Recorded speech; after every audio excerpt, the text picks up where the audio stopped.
Jumbo പട്ടിക പുറത്തിറങ്ങിയിട്ടും KPCC പുനഃസംഘടനയിൽ നേതാക്കൾക്ക് അതൃപ്തി. കെ മുരളീധരൻ, കെ സുധാകരൻ തുടങ്ങിയ നേതാക്കൾക്ക് പട്ടികയിൽ എതിർപ്പുണ്ട്. ചാണ്ടി ഉമ്മനെ പരിഗണിക്കാത്തതിലും ഒരു വിഭാഗം അമർഷത്തിലാണ്.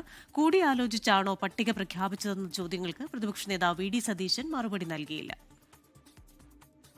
തെരഞ്ഞെടുപ്പ് കാലത്ത് തർക്കങ്ങൾ ഒഴിവാക്കാനാണ് കെ.പി.സി.സിയിൽ ജംബോ പട്ടിക തയ്യാറാക്കിയത്. പട്ടികയിൽ എ.ഐ ഗ്രൂപ്പുകൾ തൃപ്തരെങ്കിലും കല്ലുകടി പൂർണ്ണമായും ഒഴിവാക്കാനായില്ല. കണ്ണൂരിന് പ്രാതിനിധ്യം ലഭിച്ചില്ലെന്നാണ് കെ സുധാകരന്റെ പരാതി. റിജിൽ മാക്കുറ്റിയെ നിർദ്ദേശിച്ചെങ്കിലും പരിഗണിച്ചില്ല. കെ മുരളീധരനും കടുത്ത അതൃപ്തിയിലാണ്. ഒരേ ഒരു പേര് പറഞ്ഞിട്ടും പരിഗണിച്ചില്ല. കെ എം ഹാരിസിന്റെ പേരായിരുന്നു കെ മുരളീധരൻ മുന്നോട്ട് വെച്ചത്. കോൺഗ്രസിന്റെ വിശ്വാസ സംരക്ഷണ യാത്രയിൽ നിന്ന് വിട്ടുനിന്നാണ് ചാണ്ടി ഉമ്മൻ അതൃപ്തി പരസ്യമാക്കിയത്. Chandy Oommen is a very promising youngster, very promising energetic leader. പാർട്ടിയുടെ ഒരു കരുത്തുറ്റ നേതാവാണ് അദ്ദേഹം. പട്ടിക കൂടിയാലോചിച്ച് പ്രഖ്യാപിച്ചതാണോ എന്ന ചോദ്യങ്ങൾക്ക് പ്രതിപക്ഷ നേതാവ് വി.ഡി. സതീശൻ മറുപടി നൽകിയില്ല. എനിക്ക് ആകെയുള്ളൊരു ചെറിയ വിഷമം അതിന് കെ.പി.സി.സിയുടെ സെക്രട്ടറിമാരെ അനൗൺസ് ചെയ്യാൻ പറ്റിയില്ല എന്നുള്ള.